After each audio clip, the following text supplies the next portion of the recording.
Misaotranao Jeso malalo Tsatrizao fotoana mamizao Ianaranay antongotrao Izahay izay mpianatrao Koa mitenenare Jeso malalo Izahay iaino tsaranao Ka iroteny avy aminao Itoetrapetsaka ao am-ponay ao Koa mitenenare Jeso malalo Izahay iaino tsaranao Ka iroteny avy aminao Itoetrapetsaka ao am-ponay ao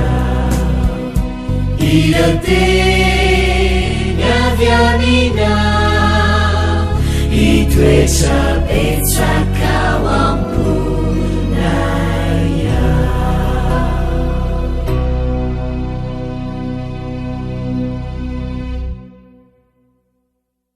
ao Miarabantsika tsirairay avy indray tonga eto amin'ny fandraisantsika ny lesona ho an'ny tanora zokiny amin'ity lakamisy faha 4 ny volana oktobra ity.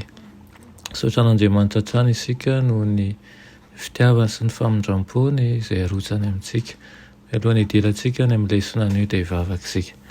Ry Andriamanitra hitsara indrindra sy ny lanitra mbola misotro anao izay mbola nomenao izao fotoana izao indray ahafahanay mandinika ny teninao. Fa azo ny foamam-pananay mba handray izany araka ny sitraponao. Dia feo ihany koa ny mombanay rehetra mba eo ambany fitarihanao hatrany. Aminaran'i Jesosy. Amen. Raha teny lesona antsika androany dia manao ireo fahitana voalohany. Ireo fahitana voalohany. Tsy ela akory rehefa nandeha ny fotoana tamin'ny 1844 no nomenay ny fahitana voalohany. Namangiravavy ray amin'ny Kristy aho izy izay nifandray am-po tamiko. 5 izay vehivavy avokoa no nandohalika tamin'ny fahangianana teo amin'ny alitaran'ny fianakaviana.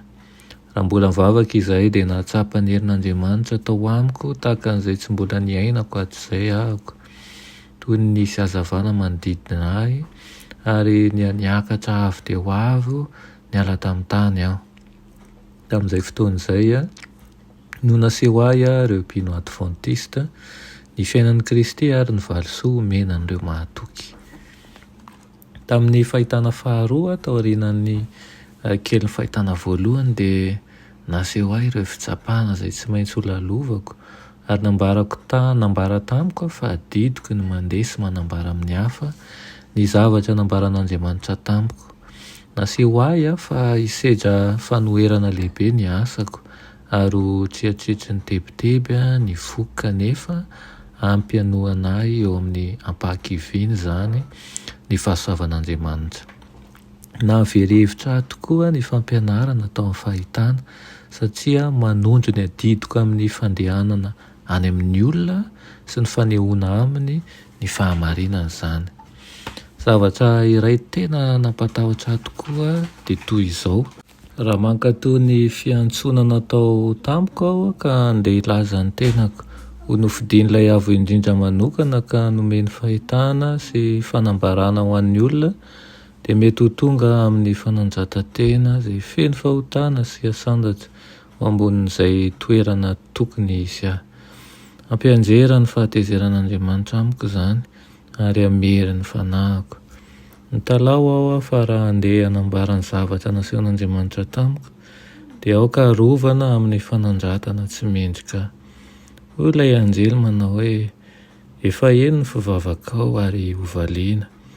Raha mitady hamely anao izany faharatsiana atahoranao fatratra izany dia hitsotra hamonjy anao ny sandrin'Andriamanitra ka hosontoniny ankeo aminy amin'ny alalan'ny fahoriana ianao ary ho tezeriny amin'izany ny fanetretenanao. Ambara ho mipatokiana ny hafatra maharetatra amin'ny farany dia hihinana ny voan'ny hazonaina ianao ary hisotro amin'ny ranonaina.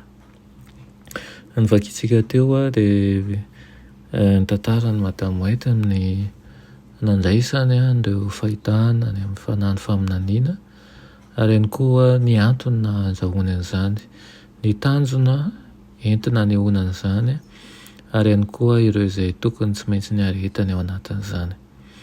Ninninona mety ho fieritreretana mahakasika azy dia aoka ho fantatsika manjakariva fa natao hitondra antsika ho eo amin'ny Kristy manjakariva izy ireny, ary ihany koa ny hafatra izay mitory mba ahafahanao ahafantatra misimisy kokoa ny amin'ny zavatra ho avy sy ny tian'Andriamanitra ambara amintsika tsirairay avy. Mba ho amintsika ny izany teny izany rehetra izany hitondra fankahirezana, hitondra fahasitopana, hitondra fanetrehetena ihany koa. Amen.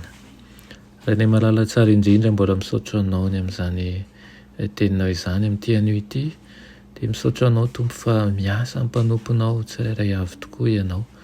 Mangataka aminao izay mba tsy ataonao diso anjara amin'izany fa mba ho mpiara-mombona antoka aminao tokoa amin'ny asa famonjem-panahy eto amin'ity tany ity. Dia atao mizay tsy hatory fa hiaritra ny ady tsara izay iarahana aminao, ary koa hitombo fanantenana ny amin'ny fiavianao fanondroany. Amin'ny anaran'i Jesosy, amen.